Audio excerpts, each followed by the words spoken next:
Saudaraku yang dikasihi Tuhan Yesus Kristus, sebelum kita menerima firman Tuhan, mari kita berdoa. Terima kasih untuk kesempatan hari Minggu ini Tuhan.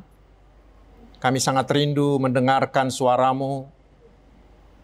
Kami juga sangat rindu menerima sabda-Mu.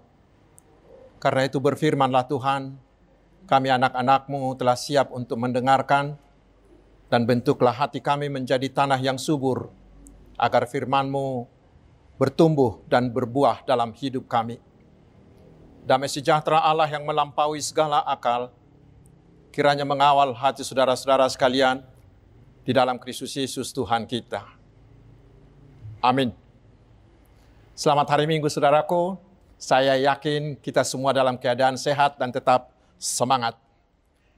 Karena Tuhan akan menyapa kita pada hari Minggu ke-23 sesudah Trinitatis hari ini, yaitu dari kitab Mazmur pasal 146 ayat pertama hingga ayat yang ke-10 saya bacakan untuk kita. Haleluya. Pujilah Tuhan hai jiwaku. Aku hendak memuliakan Tuhan selama aku hidup dan bermazmur bagi Allahku selagi aku ada. Janganlah percaya kepada para bangsawan, kepada anak manusia yang tidak dapat memberikan keselamatan. Apabila nyawanya melayang, ia kembali ke tanah. Pada hari itu juga lenyaplah maksud-maksudnya. Berbahagialah orang yang mempunyai Allah Yakub sebagai penolong, yang harapannya pada Tuhan Allahnya. Dia yang menjadikan langit dan bumi, laut dan segala isinya, yang tetap setia untuk selama-lamanya, yang menegakkan keadilan untuk orang-orang yang diperas, yang memberikan roti kepada orang-orang yang lapar. Tuhan membebaskan orang-orang yang terkurung. Tuhan membuka mata orang-orang buta. Tuhan menegakkan orang yang tertunduk. Tuhan mengasihi orang-orang benar. Tuhan menjaga orang-orang asing. Anak yatim piat, anak-anak yatim dan janda ditegakkannya kembali. Tetapi jalan orang fasik dibengkokkannya. Tuhan itu Raja untuk selama-lamanya. Allahmu ya Sion turun-temurun. Haleluya. Demikian firman Tuhan. Saudaraku yang dikasihi Tuhan Yesus Kristus, Mazmur 146 ini dan beberapa mazmur lainnya sering disebut sebagai Mazmur Haleluya, karena diawali dan diakhiri dengan kata haleluya. Saudaraku, karena nats ini agak panjang, maka sebaiknya kita langsung ambil saja beberapa pesan dari firman ini untuk iman kita. Kita ambil yang pertama di ayat 2. Si pemazmur mengajak kita untuk meneladani Dia yang selalu memuji-muji Tuhan selama masih hidup. Sekarang mengapa kita harus memuji-muji Tuhan? Yang pertama, karena bila kita jujur, tidak terhitung berkat dan perbuatan Tuhan yang dicurahkan atas kita, dan yang terutama adalah keselamatan serta hidup kekal yang telah diberikan Tuhan Yesus bagi kita secara gratis sebagai hadiah. Karena itu kita diingatkan jangan menjadi malin kundang yang melupakan dan menghina Tuhan setelah kita menikmati berkat-berkat Tuhan. Dan yang kedua, mengapa kita harus memuji-muji Tuhan? Kita baca di ayat 6, yaitu karena Dialah yang mencipta segala sesuatu melalui firman-Nya. Dan ingat saudaraku, Tuhan kita itu bukan seperti tukang jam yang sudah membuat jam itu lalu membiarkan jam itu berjalan sendiri. Bukan. Tetapi Tuhan kita itu mencipta lalu memelihara dan menyediakan segala kebutuhan dari seluruh ciptaannya. Tuhan tiap hari menyuruh matahari bersinar di siang hari dan bulan di malam hari, menyuruh angin berhembus. Dia mendatangkan hujan dan embun untuk memelihara seluruh ciptaannya itu. Dengan singkat saudaraku, Tuhan kita itu adalah Allah yang layak diandalkan karena segala sesuatu itu ada di bawah kuasanya dan Dia, Allah kita itu menjamin kehidupan dan memelihara seluruh kita ciptaannya ini.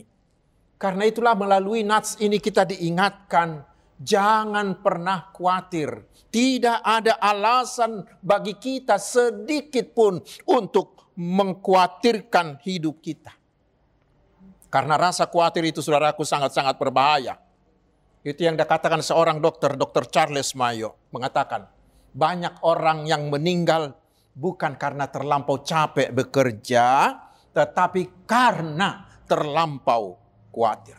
Ingatlah, selama kita mau menyerahkan hidup kita ke tangan Tuhan yang adalah pencipta dan pemelihara segala sesuatunya itu, maka Dia pasti mencukupkan segalanya bagi kita. Alasan yang ketiga mengapa kita harus memuji-muji Tuhan adalah karena Allah kita itu adalah Allah yang setia pada janjinya. Dia tidak pernah berdusta. Dan Allah itu tidak pernah gagal melaksanakan segala rencananya. Terutama rencana keselamatan yang telah dijanjikannya. Itu telah dipenuhi Tuhan melalui kedatangan anaknya yang tunggal. Tuhan Yesus yang telah menjadi juru selamat bagi dunia ini. Karena itu saudaraku, percayailah segala janji-janji Tuhan. Pengharapan kita akan janji-janji Tuhan itulah yang menjadi kekuatan kita. Karena itulah kita harus meminta agar Tuhan segera merealisasikan semua janji-janjinya bagi kita. Tetapi kita harus selalu katakan, kehendak-Mu lah yang jadi atas saya. Dan yang berikut saudaraku, alasan mengapa kita harus memuji-muji Tuhan. Karena di ayat 7 hingga 9 dikatakan, Tuhan menolong orang yang diperas, orang yang lapar, orang yang terkurung, yang cacat, yang tertunduk karena dihina. Dia juga menolong orang asing, anak yatim, janda, semua kaum marginal.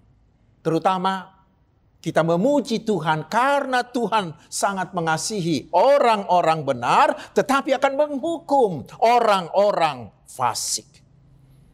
Janji ini sudah diwujudkan oleh Tuhan kita di dalam Yesus Kristus. Kita baca di Lukas 4 ayat 18 sampai 19, Tuhan Yesus mengatakan hal itu. Dan melaksanakan hal itu karena selama Tuhan Yesus berada di dunia, Dia mau menolong orang sakit, menolong orang yang cacat, yang berduka, dan Dia juga menghidupkan orang yang mati. Dan yang terutama, Tuhan Yesus mau mengorbankan dirinya untuk menyelamatkan kita manusia berdosa ini. Saudaraku, itu memberi kita kepastian bahwa Allah kita itu pasti membantu kita yang lemah, kita yang hina, atau kita yang berbeban berat. Karena Allah kita itu adalah Allah yang peduli dengan semua masalah dan keadaan kita. Ketika kita mengalami kegagalan atau mengalami penderitaan atau dihina atau mengalami keterpurukan, terutama di situasi pandemi ini, ingatlah Tuhan kita adalah yang peduli dan pasti menolong kita. Dan yang kemudian di ayat 10 dikatakan bahwa kita harus memuji-muji Tuhan karena Dia adalah Raja kekal selama-lamanya. Dia adalah Allah yang tidak berawal dan tidak berakhir. Dia adalah Alfa dan Omega. Dari sana kita lihat saudaraku, bila Allah kita adalah Allah yang seperti itu, maka tidak ada lagi alasan bagi siapapun untuk tidak memuji-muji Tuhan. Karena itulah saudaraku, ini yang terpenting dari nats ini. Seperti dikatakan di ayat 5, kita diajak, mari percayakanlah dirimu kepada Tuhan seutuhnya. Pertaruhkan hidupmu seutuhnya, seluruhnya. Letakkan itu hanya ke tangan Tuhan saja. Karena Dia adalah Allah yang layak diandalkan. Seperti dikatakan dan di ayat 3-4 kita diingatkan. Janganlah percaya kepada para bangsawan, kepada anak manusia yang tidak dapat memberikan keselamatan. Jangan percayakan kepada para bangsawan, kepada anak manusia, tetapi pertaruhkanlah hanya ke tangan Tuhan saja. Saudaraku, sahabat-sahabat Tuhan Yesus, di zaman pemazmur ini dan juga di zaman kita sekarang, selalu saja ada kecenderungan manusia untuk mengandalkan para penguasa dan para bangsawan. Mengapa? Karena mereka punya kuasa, punya pasukan perang, punya keahlian, punya kemampuan. Itulah yang terjadi pada zaman raja-raja sesudah Salomo. Raja-raja Israel rata-rata bersandar pada kekuatan militer Mesir. Seperti bisa kita baca di Yesaya 30 ayat 16 dan Yesaya 31 ayat 1. Padahal ternyata kekuatan militer seperti itu sangatlah terbatas. Mengapa? Karena selalu ada yang melebihinya. Seperti yang dikatakan oleh pepatah itu, di atas langit masih ada lagi langit yang lain. Dan yang berikutnya, mengapa jangan mengandalkan mereka? Karena mereka itu biasanya meminta balasan. Akhirnya sama seperti Israel, mereka atau kita sendiri yang diterkamnya. Kita ingat ungkapan yang mengatakan, tidak ada makan siang yang gratis. Sudido ikonadong ulak itadokna. Karena itulah Israel diterkam oleh bangsa Mesir. Dan orang-orang yang selalu mengandalkan kekuatan manusia itu bisa membawa kita kepada ketidakberuntungan. Songonidoknya halak batak ma, niripu parhunikan, hapedo pargadongan, niripu parsaulian, hapedo hamagoan. Diharap menguntungkan, yang datang adalah kebuntungan. Karena itulah saudaraku, di ayat 4 dikatakan jangan mengandalkan mereka. Karena kemampuan mereka sangat terbatas dan sangat sementara. Karena bila mereka sudah mati, maka kekuatannya juga ikut habis. Karena itulah Yesaya 2 ayat 22 mengatakan, jangan berharap pada manusia, sebab ia tidak lebih daripada embusan nafas. Dan sebagai apakah ia dapat dianggap? Tetapi kita diajak sekarang, saudaraku, sebaiknya pertaruhkanlah hidupmu hanya ke tangan Tuhan kita. Tuhan sajalah berbuat menjadi andalanmu. Bila kita melakukan seperti itu, apa hasilnya? Di ayat 5 dikatakan, orang-orang yang mempertaruhkan hidupnya ke tangan Allah, yang hanya mengandalkan Allah, orang-orang itulah yang disebut berbahagia. Yang bisa membuat kita berbahagia, saudaraku, ada manusia. Lebih baik berlindung pada Tuhan daripada percaya kepada para bangsawan.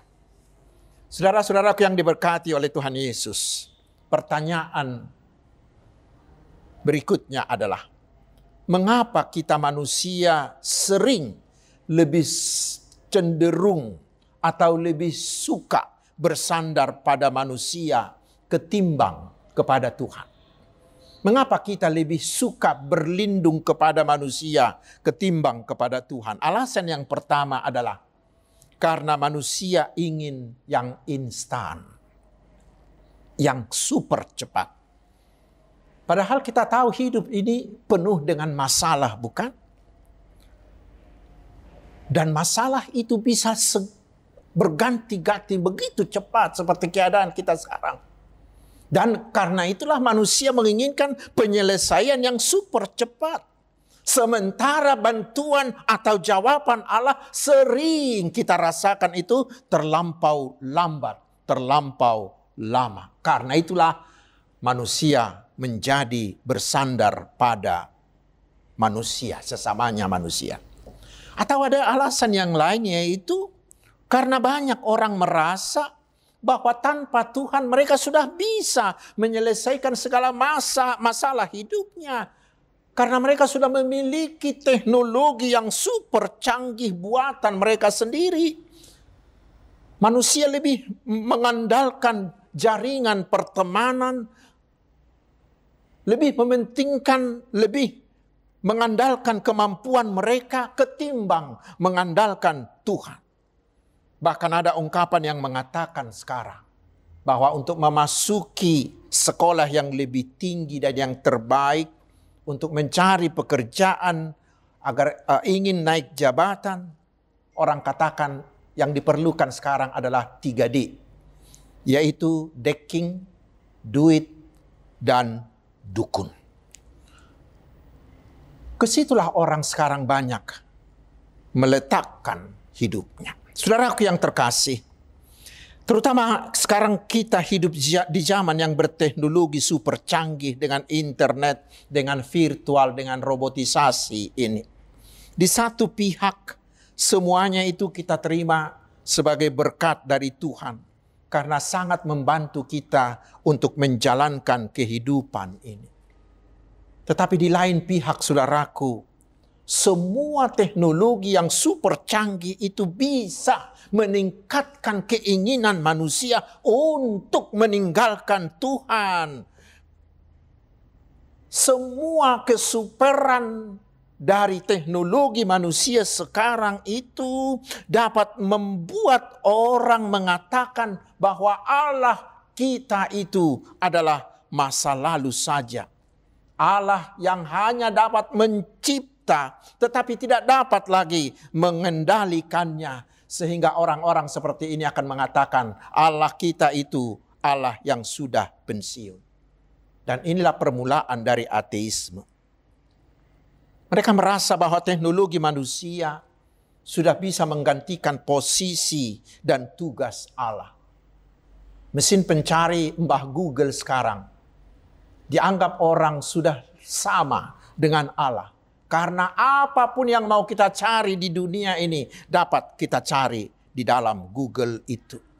Saudaraku, lompatan ilmu pengetahuan dan teknologi manusia itu sangat potensial membuat manusia semakin mengandalkan kekuatan kemampuannya sendiri, semakin tidak memerlukan campur tangan Allah lagi.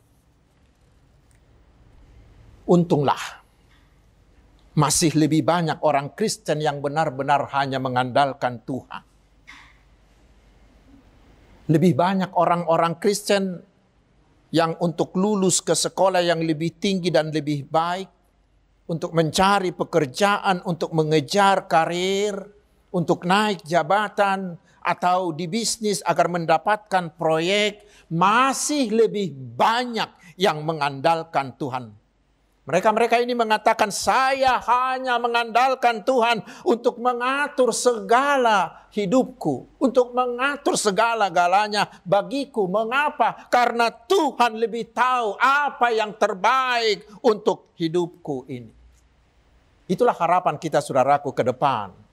Bahwa semua orang Kristen hanya akan bersandar dan hanya akan mengandalkan kuasa Tuhan kita Yesus Kristus. Untuk itulah para orang tua harus secepat-cepatnya sejak usia dini mendidik anak-anaknya, mendidik keturunannya agar semua keturunannya hanya mengandalkan kuasa Tuhan. Bila ini terjadi, saudaraku, bila semua anak-anak keturunan kita mengandalkan Tuhan, maka persaingan tidak sehat akan hilang. Karena semua kita akan berjalan di jalan Tuhan. Dan hidup seperti itu yang akan membuat kita tetap tenang. Karena orang yang mengandalkan kuasa Tuhan, yang menyerahkan seluruh hidupnya hanya ke tangan Tuhan, akan selalu mengatakan seperti yang dikatakan oleh pemazmur di Mazmur 62 ayat 2 dan ayat 6 yang berkata seperti ini. Hanya dekat Allah saja aku tenang. Daripadanya lah keselamatanku. Hanya pada Allah saja kiranya aku tenang. Sebab daripadanya lah harapanku. Dan Tuhan kita Yesus sendiri Di Matius 11 ayat 28 mengatakan kalimat yang sangat terkenal itu. Marilah kepadaku semua yang letih, lesu dan berbeban berat. Aku akan memberikan kelegaan kepadamu. Karena Yesus sendiri telah mau berkorban untuk memikul segala penderitaan kita dan menggantikan penderitaan kita itu menjadi sukacita. Dan bila kita mau mempertaruhkan, menyerahkan, mempercayakan seluruh hidup kita ke tangannya, maka sukacita dan kebahagiaan itu akan kita peroleh. Tetapi sebaliknya, mereka yang selalu mengandalkan manusia dan kemampuan manusia, hidup mereka akan selalu gelisah, tidak pernah tenang, sangat jauh dari rasa gembira. Saudaraku, terutama di zaman yang sulit ini, firman hari ini hendaknya menggugah hati kita. Agar seluruhnya kita mau hanya mempercayakan hidup kita ke tangan Tuhan saja. Dan hanya mengandalkan Dia. Seperti yang dikatakan oleh Mazmur 37 ayat 5. Serahkanlah hidupmu kepada Tuhan. Dan percayalah kepadanya. Dan Ia akan bertindak. Itu yang membuat hidup kita bisa tetap tenang. Tetap berbahagia. Walaupun kita sedang menghadapi segala gempuran, masalah dan derita. Mengapa? Bila kita mempercayakan itu ke tangan Tuhan, maka Tuhan Yesus yang akan bekerja, yang akan berperang, menyelesaikan segala-galanya bagi kita. Ingat saudaraku, Yesuslah jawaban atas segala masalah kita. Yesuslah jawaban atas segala masalah kita. Karena itu, serahkanlah hidupmu hanya ke tangan Tuhan Yesus, dan hanya Dialah andalanmu dalam segala hal. Tuhan Yesus memberkati kita. Mari kita berdoa. Terima kasih Tuhan atas firman-Mu. Ingatkanlah kami menghitung seluruh berkat dan perbuatan-Mu yang tak ternilai dalam hidup kami. Sehingga kami tidak pernah berhenti memuji-muji nama-Mu. Ingatkanlah kami akan kemahakuasaan dan kasih-Mu yang tak terhingga. Sehingga kami hanya mau mempercayakan seluruh hidup kami. Mempercayakan keluarga kami, pekerjaan kami, studi kami, usaha kami, dan pelayanan kami hanya ke tangan-Mu saja. Dan sedikit pun kami tidak mau berharap pada kemampuan kami atau kemampuan manusia. Ya Tuhan, berkatilah kami umat-Mu ini dalam semua bidang kehidupan kami. Karena Engkaulah andalan kami. Berilah kesehatan penuh bagi kami seluruhnya. Berilah juga jalan keluar atas segala masalah yang kami hadapi. Berilah kekuatan menghadapi segala pergumulan kami. Ya Tuhan, cukupkanlah segala yang kami butuhkan. Dan berilah kami kemampuan yang daripada-Mu. Agar kami bisa menjalani kehidupan ini menurut kehendak-Mu. Walaupun kami dalam keadaan susah atau senang. Berkatilah kami Tuhan. Agar hidup kami bisa menjadi puji-pujian bagi nama-Mu dan menjadi berkat bagi orang lain. Berkatilah gereja-Mu di atas bumi ini, juga pelayanan para hamba-hamba-Mu dan usaha para pekabar-pekabar Injil-Mu. Berkati jugalah pemerintah kami dengan segala usaha yang mereka lakukan untuk menjaga keutuhan, keamanan, dan kesejahteraan bangsa ini. Ya Tuhan, Engkau sajalah andalan kami, karena Engkau sungguh-sungguh mengenal kami dan mengasihi kami. Tangan-Mu tidak pernah kurang panjang untuk memberkati dan menolong kami. Hanya dalam nama Tuhan Yesus kami berdoa. Dan kehendak-Mu lah yang jadi atas kami. Karena kami percaya bahwa Engkaulah Allah yang mampu memberikan melebihi apa yang bisa kami doakan. Amin.